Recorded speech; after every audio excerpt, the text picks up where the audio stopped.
Estamos haciendo un estudio que le hemos llamado los libros del cielo, ya vamos llegando al final. Y en este estudio que estamos haciendo, ya hemos visto hartas cosas, no me voy a poner a recordar todo porque aquí me quedaría solamente resumiendo todo lo que hemos visto en esta predicación. Pero sí estamos viendo una cosa que es básica, y es que hay un libro que se llama el libro de propósitos. Y en ese libro de propósitos hemos estudiado que el propósito de Dios es que nosotros seamos como Jesús. Así que dile a la persona que tienes a tu lado: Dios quiere que tú seas como Jesús. Ese es el plan. Por eso Jesús vino a la tierra a ser modelo para nosotros, a ser el modelo de vida, de hogar, de esposo. Porque Jesús es el esposo de la iglesia. Y dice la Biblia que el marido es cabeza de la mujer, así como Cristo es cabeza de la iglesia. Amén. Y Jesús es modelo. Entonces, nosotros tenemos que todos los días parecernos más a Jesús. Deberíamos poner un letrero al frente del televisor que diga: Jesús vería este programa conmigo. Porque si Jesús no lo ve, apáguelo, porque entonces tú te estás alejando del modelo de Jesús. Amén. Y cada cosa que hagas, pregúntale: Señor, ¿tú estás aquí conmigo en esto? Si vas a robarte algo, entonces pregúntale: Señor, ¿tú estás aquí conmigo en esto? ¿Tú me estás ayudando a hacer esta trampa, Señor? Si no, entonces suelte eso que está haciendo y cambie de una vez. Amén. Vamos a leer en el libro de Mateo 20. Dice la palabra de Dios: entonces se le acercó la madre de los hijos de Zebedeo con sus hijos, postrándose ante él y pidiéndole algo. ¿Se acuerdan que la mamá le fue a pedir algo por sus hijos? Y que dijimos que los hijos después le dijeron: ay, mamita, mejor no hubiera pedido nada. Y él le dijo: ¿qué quieres? Y ella le dijo: ordena que en tu reino se sienten estos dos hijos míos, el uno a tu derecha y el otro a tu izquierda. Entonces Jesús respondiendo dijo: no sabéis lo que pedís. O sea que la mamita no era muy espiritual en ese momento. Hay veces las mamitas no son tan espirituales. Hay veces las esposas no son tan espirituales. Hay veces los papitos no son espirituales y aconsejan a sus hijos cosas que van contra la palabra de Dios. Por eso dice el Señor: no sabéis lo que pedís. Dice: podéis beber del vaso que yo he de beber y ser bautizados con el bautismo con que yo soy bautizado. Y ellos le dijeron: podemos. Y él le dijo: la verdad, de mi vaso beberéis. El vaso significa, recuerden que era: Señor, si es posible, aparta de mí esta copa sin que yo la beba. O sea, si es posible que yo no tenga que sufrir todo lo que voy a sufrir. Eso fue en el huerto de Getsemaní. Estaba sudando gotas como de sangre, dice la Biblia, que eran gotas como de sangre que caían de su frente. Y entonces él, en ese momento de tensión, le dice al Padre: si es posible, aparta de mí esta copa sin que yo la beba. Cuando Jesús les está diciendo a ellos: ¿pueden tomar del vaso o de la copa que yo bebo? Entonces está diciéndole: ustedes están dispuestos a sufrir lo que yo voy a sufrir y a morir, porque el bautismo significa muerte, a morir como yo voy a morir. ¿Y sabe qué le contestaron ellos? Podemos. Y él les dijo: a la verdad, de mi vaso beberéis, y con el bautismo con que yo soy bautizado seréis bautizados. O sea, quedaron matriculados, profetizados desde Mateo 20:23, la forma como iban a sufrir y morir esos dos discípulos. Pero el sentaros a mi derecha y a mi izquierda no es mío darlo, sino a aquellos para quienes está preparado por mi Padre. O sea que los hermanitos Juan y Santiago quedaron matriculados para una muerte con mucho sufrimiento, para un martirio. Pero no pudieron sentarse a la derecha y a la izquierda. Bueno, No sabemos si se sientan a la derecha, a la izquierda o no. Eso lo sabe solamente el padre. Pero entonces la mamita fue a pedir algo que no sabía lo que pedía. Estaba pidiendo el sufrimiento de sus hijos. A veces no sabemos pedir. Da mucho cuidado con lo que pedimos, porque podemos estar metiendo a nuestros hijos en una vaca loca por no pedir de manera espiritual, sino por pedir con ambición, con avaricia, por pretender que nuestros hijos sean la última Coca-Cola del desierto. Entonces podemos estar pidiendo una locura para nuestros hijos. Verso 24, aquí vamos a continuar con el tema de hoy. Cuando los 10 oyeron esto, ¿ustedes qué creen? ¿Ah? ¡Ay, no, lindos! Se enojaron contra los 2 hermanos. Entonces Jesús, llamándolos, dijo: sabéis que los gobernantes de las naciones se enseñorean de ellas, y los que son grandes ejercen sobre ellas potestad. Mas entre vosotros no será así, sino que el que quiera hacerse grande entre vosotros será vuestro servidor, y el que quiera ser el primero entre vosotros será vuestro siervo, como el Hijo del Hombre. Mire el modelo, Él es el modelo. Como el Hijo del Hombre no vino para ser servido, sino para servir y para dar su vida en rescate por muchos. Amén y amén. Wow, gloria a Dios. Verso 24, continuamos allí. Leamos todos. Cuando los 10 oyeron esto, se enojaron contra los 2 hermanos. Wow. O sea, otra cosa que yo veo en este proceso aquí de la enseñanza de nuestro Señor Jesucristo es que permite que pasen cosas como estas. El Señor había podido evitar esto. Al fin y al cabo el Señor conoce todo lo que va a suceder, Él lo sabe. Pero Él no lo evitó. O sea, no evitó ni el error de los 2 hermanitos Juan y Santiago, ni tampoco evitó que los demás se escucharan ese plan de ellos. Imagínense que ellos estaban pidiendo con la mamá que el uno se sentara a la derecha y el otro a la izquierda. O sea, que después de Jesús en el reino, las 2 personas más importantes fueran Juan y Jacobo. Entonces cuando los demás apóstoles se dieron cuenta de esto, de esa petición que estaban haciendo esos 2 hermanitos, entonces ellos se pusieron de mal genio contra esos 2 hermanos. Le dijeron: ay, ¿ustedes por qué son así? ¡Ay! Y armaron un despelote. Como puede suceder en la iglesia. ¿Cuántos alguna vez han tenido en su familia un despelote? ¿Los demás no? ¿No? ¿Les da pena decirlo? El Señor aquí les reveló en la Biblia el despelote de sus discípulos, como diciendo: hey, si esos son mis 12, tranquilos, que van a darse cuenta que en sus familias también van a pelear, y va a haber dificultades, y va a haber cosas que hace uno que no le gustan a los demás. Entonces la solución para muchos, ¿cuál es?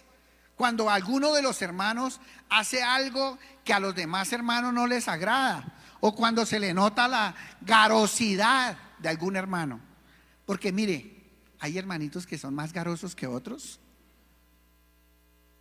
Yo he conocido casos donde muere la mamá o el papá, y ese mismo día se van a la casa a pelearse las cosas de la mamá. Y entonces yo me quedo: esta mesa es para mí, no, la lavadora para mí, no, la mesa de comedor para mí, no, déjame a mí. Y algunos a escondidas se llevan cosas. No solamente las fotos, eso también. Pero se llevan las cosas y comienzan a pelearse. Y a mí déjeme esto, y usted por qué se quiere quedar con eso. Y comienza con una rapacidad entre los hermanos.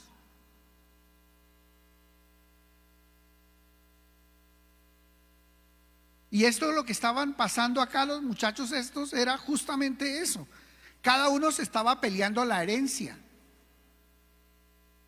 de Jesús. Qué vergüenza, ¿no?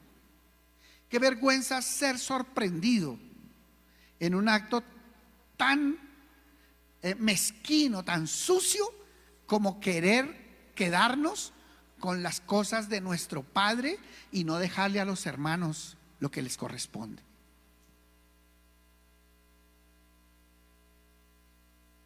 Y algunos hermanos quedan resentidos de por vida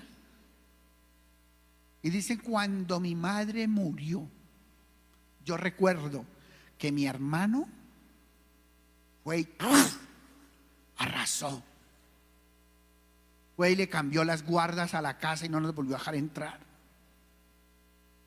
Fue y cogió el negocio que ella tenía y se apoderó de él. Yo recuerdo que cuando mi padre murió, alguien fue y cogió el carro y se lo llevó. Y fue tan grosero que se quedó con el carro. Y nosotros, a pesar de que se lo pedimos, nunca lo quiso devolver. ¿Saben una cosa? Eso existe. Y eso es verdad. Sí, es verdad que hay personas que tienen ese tipo de actitudes. Ahora la pregunta es: ¿qué pasó con los apóstoles? Porque algunos, la solución es muy fácil. ¿Sabe qué? Desde este momento no me vuelve a ver. Deja de ser mi hermano para siempre. Lo saco de mi llavero y no le vuelvo a hablar, porque eso no tiene perdón de Dios. Porque yo no le voy a perdonar que justo en la muerte de mi padre él estuviera repartiendo las cosas o quedándose con las cosas de mi padre. No se lo puedo perdonar. Y entonces lo que hacen es que rompen la familia y cada uno coge por su lado. Defiéndase como pueda. Y en vez de esta situación de la muerte de uno de los padres ser una oportunidad para reconciliación y para perdón, se torna en una oportunidad para división, amados. Por eso el Señor dice: pero entre vosotros no será así. Ahora, cuando vemos los apóstoles que continuaron y que después de muerto el Señor Jesucristo y ascender al cielo estaban juntos, quiero hacerles una pregunta. ¿Qué tuvo que pasar ahí después de este chicharrón? Porque es un chicharrón feo. Es un chicharrón feo. No más pensemos en la barca que ustedes están, en cada barca. Que el líder se va a ir y comiencen entre todos: yo quiero ser el líder, yo quiero, y sáquenlo, saca este, no, y comienza a hacer alguna triquiñuela para quedarse con el liderazgo. ¿Qué es lo primero que todo el mundo piensa? Ábrase, ábrase. ¿Acaso es la última barca que existe en esta tierra? Yo me voy de acá. Y lo que podríamos pensar es que esto se reventó ahí. Pero algo pasó, mis amados, y quiero que vayamos al fondo del asunto, que vayamos hasta el fondo del asunto en esta situación, porque algo pasó para que después de que el Señor murió, resucitó y ascendió a los cielos, estos 12 siguieran juntos hasta la muerte, dando la vida los unos por los otros. ¿Qué hubo ahí? ¿Qué hubo? ¿Qué tuvo que haber para poder seguir caminando juntos, mis amados? Tiene que haber perdón. Aquí hay una muestra poderosísima de la enseñanza del perdón de parte de nuestro Señor Jesucristo. Si no estamos dispuestos a perdonar, no vamos a poder seguir viviendo juntos. Porque ¿saben qué es la falta de perdón? Es un veneno que uno se toma tratando de matar a la otra persona con eso. Eso es la falta de perdón. Es vivirse envenenando todos los días queriendo hacerle daño a los demás. Cuando una persona no perdona, dice la Biblia que vienen de parte de Dios un grupo de verdugos, demonios asignados para hacerle la vida imposible a esa persona hasta que esté dispuesto a perdonar. La Biblia dice: yo soy Jehová, el que perdono tus rebeliones por amor de mí mismo, y nunca más me acordaré de ellas. ¿Ustedes por qué creen que dice así la palabra de Dios? Yo Jehová, soy el que perdono tus rebeliones por amor de mí mismo, o a mí mismo. ¿Ustedes se imaginan a Dios con piedra todo el tiempo? No, recordando, no, la embarrada que me hizo Rosita. No, es que Rosita, ¿cómo se le ocurre haberme hecho eso? No, y ahorita claro que no se venga a arrodillar y que 52 días, ni que nada, no me quiero que nada. O sea, imagínense uno de criatura vivir todo el tiempo bajo el juicio de Dios. En vez de uno recibir, que lo reciba Dios con los brazos abiertos, que cada vez que uno le va a hablar, Dios, ¡ah!, que no me hable.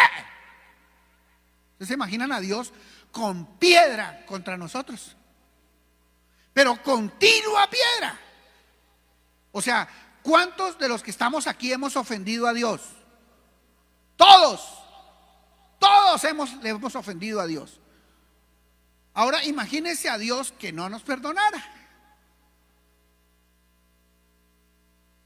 Entonces nosotros andaríamos todos los días por la calle esperando que caigan rayos y centellas sobre nuestra vida. Vamos caminando por la calle, ¡pah!, otra centella, otra. No, pero Dios sí me tiene entre ojos. Todo el tiempo, enfermo. Todo el tiempo angustiado. Porque Dios Todopoderoso está airado contra mí. Por eso Dios dice: yo soy el que perdono tus rebeliones. No por amor a ti, sino por amor a mí. ¿Por qué será? Porque Dios, que sabe todo, sabe que el que más sufre cuando no se perdona es el que no perdona. Porque ¿saben cómo vive la persona que no perdona? Vive todo el tiempo mal geniado, vive mal, todo el tiempo vive enfermo, todo el tiempo vive y uno ve a la persona y todo el tiempo es con esa cara arrugada, bravo, y no sé usted qué le pasa. Oiga, pero si no era así, cuando yo me casé con él no era así. Era todo amoroso, atento, y ahora es: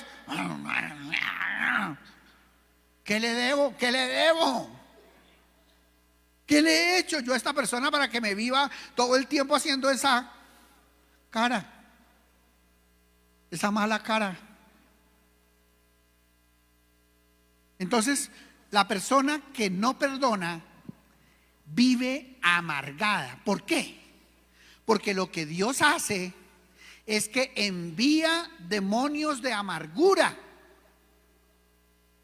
demonios de tristeza, de soledad, de rabia, de resentimiento, y vive todo el tiempo como ese toro que le han clavado 5 banderillas en la cabeza, como echando espumarajo por la boca todo el tiempo. El hombre o la mujer o el hijo Yo a veces veo chicos que son más amargados que los viejos. Y voy a saludar a algún muchacho o algo y eso voltean a mirarlo a uno. Y eso sí lo miran. Y eso sí lo miran, porque no hay una cosa peor para una persona que no perdonar. Entonces Dios, ni bobo que fuera, no se guarda ni una rabia.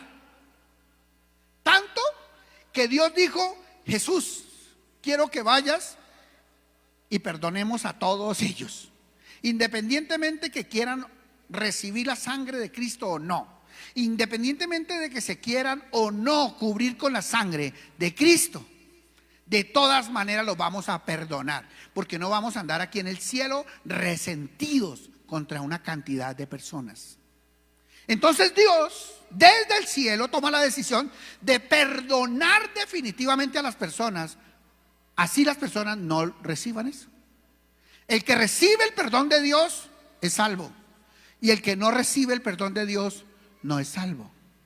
Pero Dios en el cielo derramó la sangre suficiente para que todos los pecados de toda la tierra sean perdonados, porque Dios no se iba a quedar con la amargura en el corazón. ¿Entienden ahora por qué Jesús murió por anticipado? Nosotros todavía no hemos cometido varios pecados que ya el Señor derramó la sangre para que sean limpiados. ¿Qué tal el Señor dijera: no, por estos, esa sangre no la voy a derramar yo por estos sinvergüenzas? Sin embargo la derramó, porque Dios no se quedó con nada. Entonces, mis amados, el modelo de perdón es Dios mismo.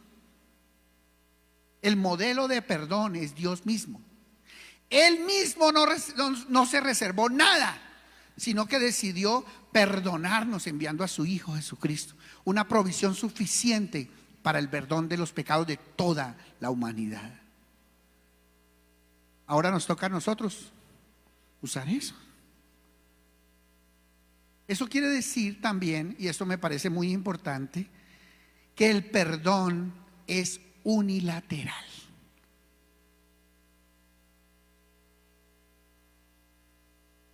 O sea que el perdón no depende si la otra persona lo quiere o lo pide o no.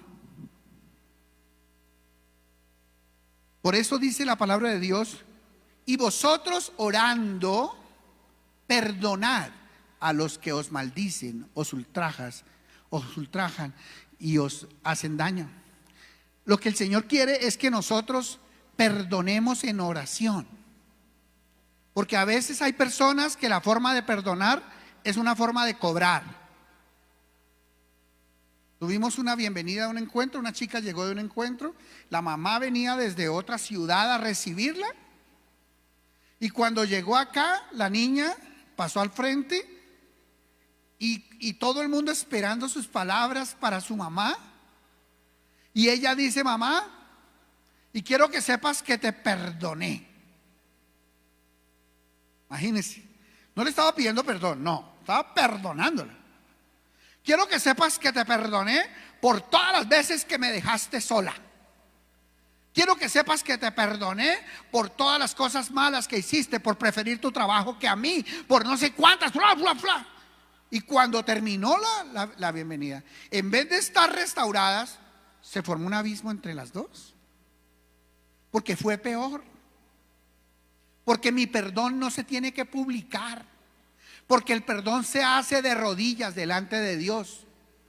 Solamente cuando la persona me viene a pedir perdón, yo la perdono.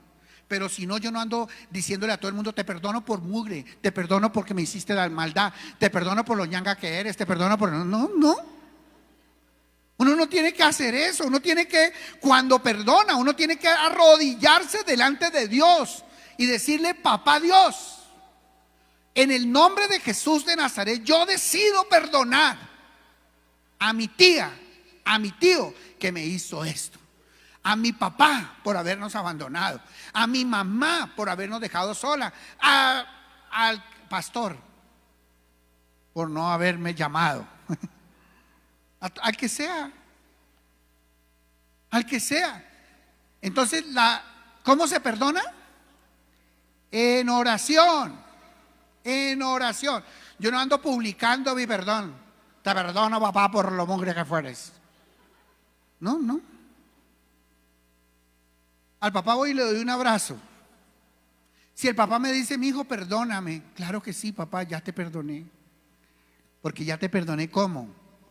De rodillas delante de Dios. Porque el perdón se ofrece de rodillas delante de Dios. Porque uno no tiene que andarle diciendo a la gente, te perdono, te perdono, te perdono. Excepto que los demás vengan a pedir perdón. Entonces esperan la respuesta de perdón de parte de nosotros. Amén. Ahora, ¿qué nos enseña el Señor Jesucristo en el libro de Mateo? Vamos al libro de Mateo, acerca del perdón.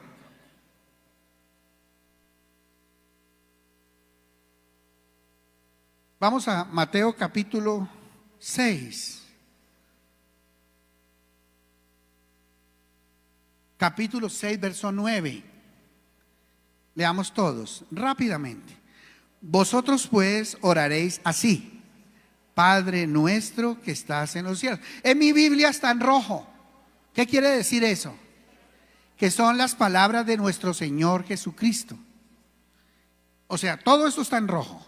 Vosotros pues oraréis así: Padre nuestro que estás en los cielos, santificado sea tu nombre. Venga tu reino, hágase tu voluntad como en el cielo, así también en la tierra.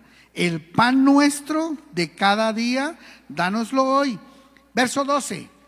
Y perdónanos nuestras deudas, como también nosotros perdonamos a nuestros deudores. O sea, el Señor está enseñándonos a orar el Padre Nuestro.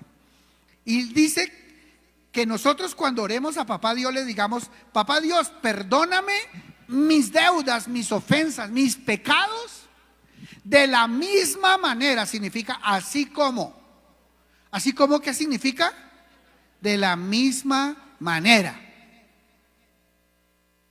O sea, perdóname mis pecados de la misma manera, así como yo perdono a los que me han ofendido. Entonces las personas que dicen, no, yo perdono, pero no olvido, entonces le están diciendo a Dios en la oración del Padre Nuestro, escúchame qué le están diciendo: Papá Dios, perdóname mis pecados, pero no te olvides de ellos. ¿Sí o no? Porque es que le estamos diciendo: Papá Dios, perdóname de la misma manera que yo perdono. Pero si tú eres de los que perdona y todo el tiempo lo vive cobrando a cómodas cuotas diarias, porque tu esposa te hizo algo o tu esposo te hizo algo y todo el tiempo él te dice: te amo, mi amor, y ella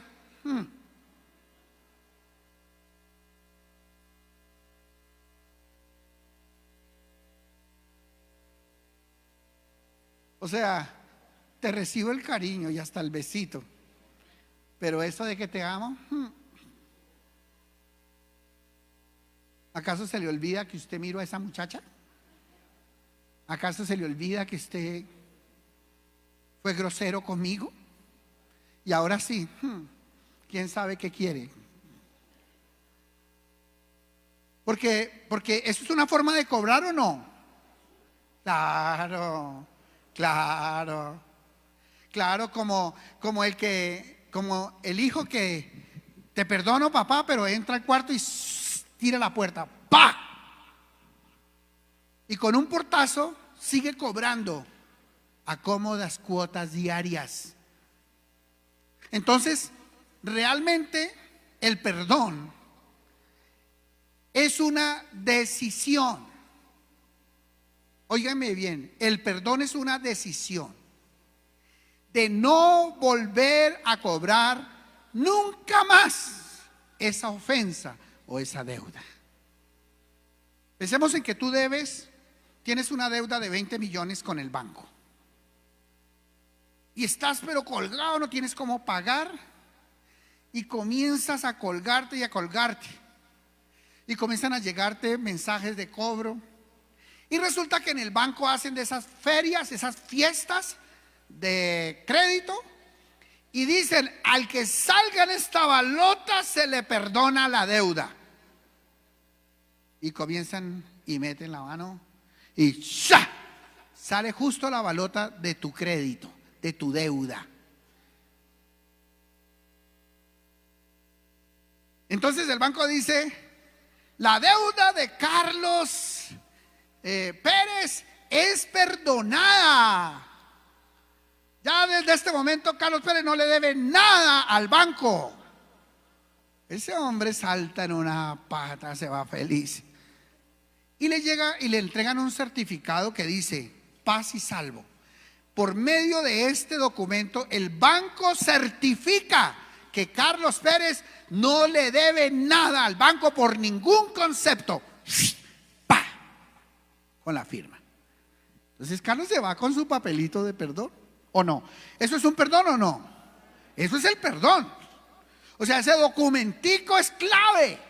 No lo vaya a botar, Carlitos. Y se lo lleva. Resulta que pasaron unos meses y por algún error de esos del sistema o del banco se reactivó esa deuda. Y siguió el proceso, y como ya habían pasado hartos meses, esa cosa fue directo al juzgado. Y el juzgado, ¡pum!, embargó. Y cuando llegaron, le cayeron y le quitaron todo a Carlos. Claro, a Carlos le dio un infarto.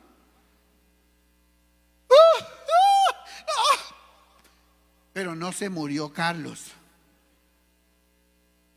Gloria a Dios.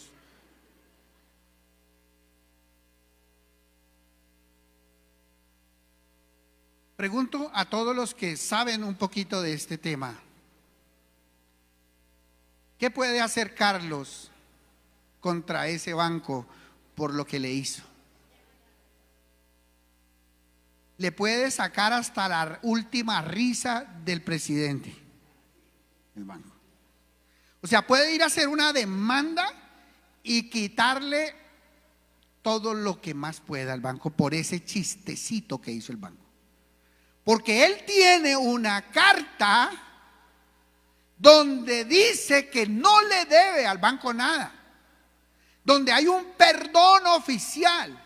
Y esa carta es un documento para presentar una contrademanda contra el banco y sacarle todo lo que se puedan imaginar al banco. Porque una persona que ha perdonado algo nunca lo puede volver a cobrar.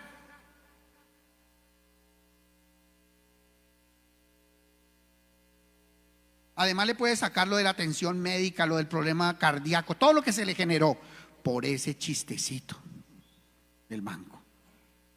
Por eso cuando uno perdona, es exactamente firmar un acta espiritual, un documento espiritual, donde decimos: a partir de este momento, mi esposa Gladys Reyes Castro no me debe nada.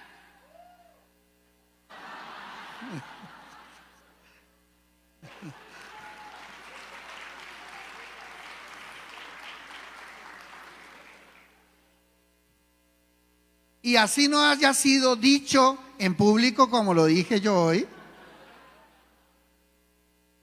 todo lo que comience de aquí para adelante a gastar, ¿no? Así no se haya dicho públicamente, en el mundo espiritual eso quedó registrado. Por eso cuando uno perdona, eso no, uno no anda mandando documentos: te certifico que te perdoné por tu infidelidad, tenga, ¿no? Pero uno sí se arrodilla y lo registra en los libros del cielo. Y queda registrado que hoy decido perdonar a mi esposa, o a mi esposo, o a mi hijo, o a mi papá, o a mi hermano, o a mi socio, o a mi pastor, o a mi líder, o a mi discípulo, o a mi vecino, por las cosas que me hizo, y declaro que a partir de hoy no tiene ninguna deuda conmigo y está paz y salvo en el nombre de Jesús. Amén. Y eso queda registrado espiritualmente. De tal manera que desde ese día, esa persona que decidió perdonar, escuchen, por eso es el perdón una decisión. No es que no se vaya a volver a acordar. Porque a veces hay personas que dicen, es que el que perdona y no olvida no perdonado. Pero es que ¿quién puede perdonar que fue violado? Perdón, ¿a quién se le va a olvidar que fue violado? ¿A quién se le va a olvidar que le robaron la casa? Eso no se olvida, necesariamente no se olvida. Uno puede pedirle a Dios, nunca más me lo traigas a la memoria. Es una decisión y dile, Señor, por favor, borra eso, quítalo de mis recuerdos. Y la Biblia dice que no lo vuelvas a traer a memoria, o sea, tú no lo busques para traerlo. Pero de vez en cuando puede suceder que por alguna razón tú te acuerdas de eso.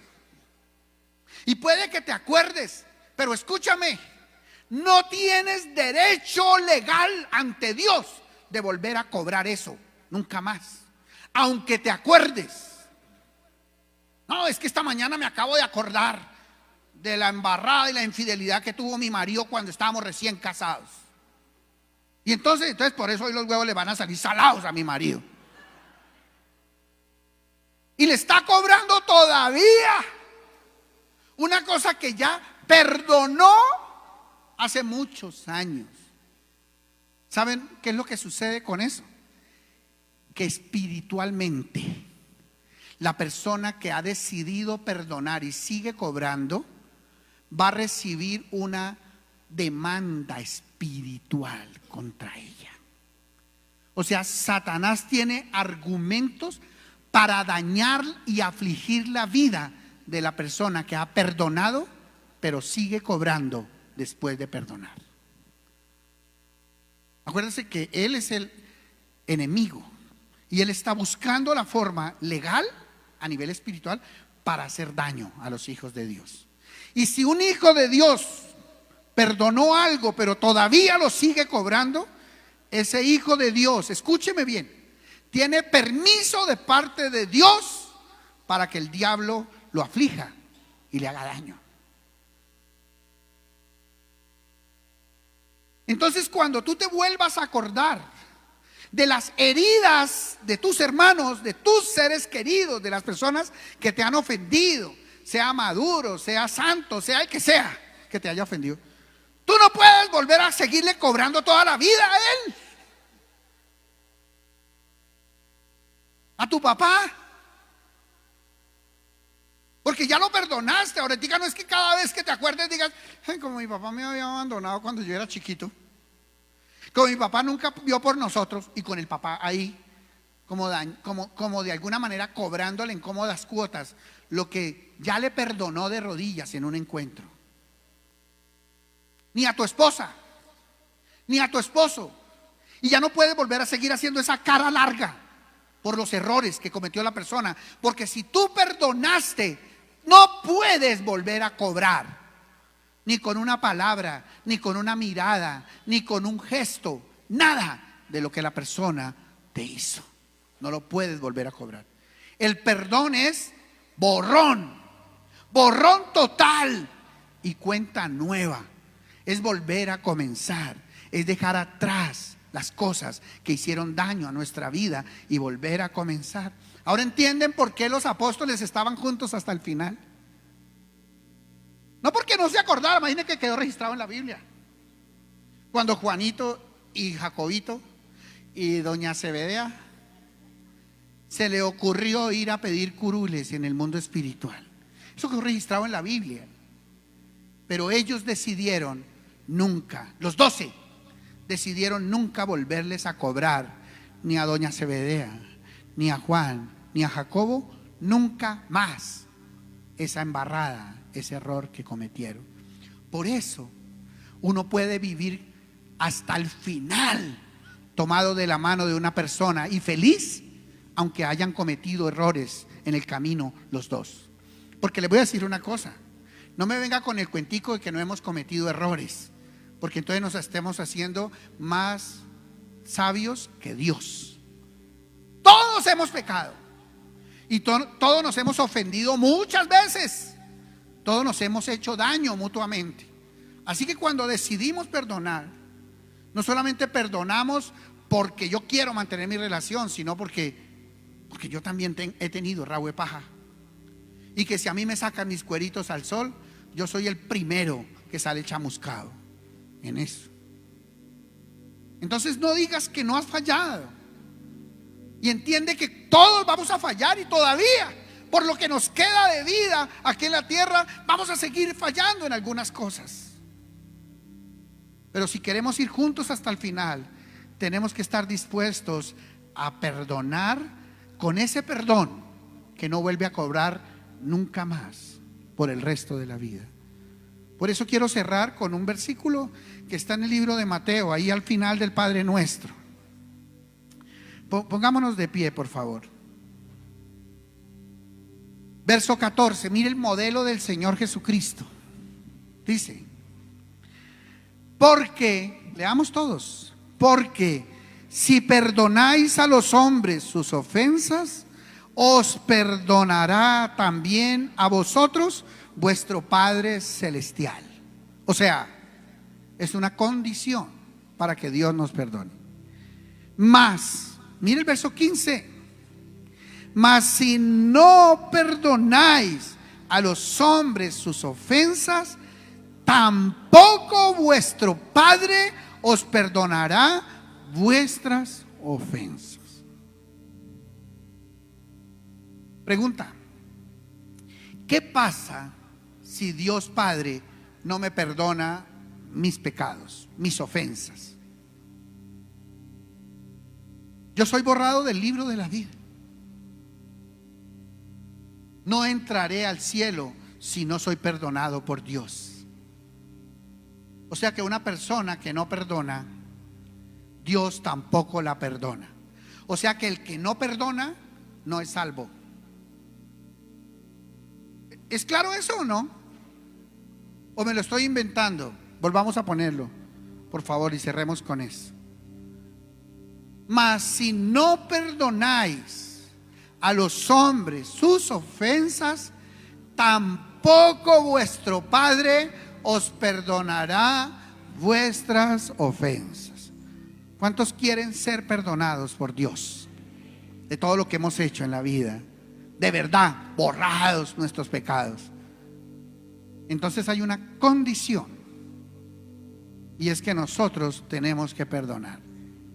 Pero pastor, si lo que a mí me hicieron fue grave, como haya sido, porque lo que tú hiciste con Dios fue más grave.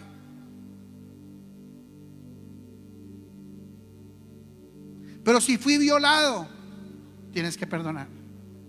Pero si me mataron a mi papá, tienes que perdonar. Pero si es que fue una infidelidad, mi esposa me dejó por otro, tienes que perdonar.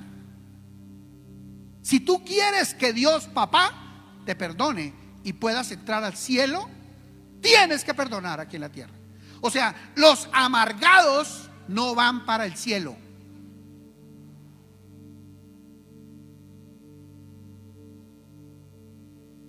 Te lo puedo asegurar. El que vive amargado contra otra persona no va para el cielo. No va para el cielo hasta que decida perdonarla en oración, y ahí le pida a Dios que restaure su relación con él. El diablo es puerco, porque él hace que alguien nos haga daño para que nosotros lo odiemos, lo rechacemos, y cuando logra eso, logra que la persona se salga de la lista del cielo. Es puerco el diablo. Pero si yo no hice nada, sí, pero te quedaste por fuera por no perdonar al que te hizo. Así que yo te quiero invitar hoy a que hagas del perdón un estilo de vida. Que cuando te están ofendiendo, de una vez estás perdonando, porque tú no vas a ser el más bobo de perder tu relación con Dios por lo que otro te haya hecho. Porque si un carro te frenó esta mañana camino a la iglesia o camino al trabajo y tú dijiste, se me tiró el día, entonces una persona externa tiene la capacidad en tu vida de sacarte del cielo cada vez que te hacen una maldad. Por eso el cristiano que no perdona no es cristiano. Por eso es que nosotros tenemos que todos perdonar. No podemos reservarnos nada contra nadie. Y deberíamos estar dispuestos a compartir con esa persona y a verla en la iglesia y abrazarla y no tener rencor contra ella. Una decisión del corazón. Y luego le pides a Dios que te permita que todo eso no vuelva a aparecer en tu vida, que no te acuerdes ya más de eso. Amén.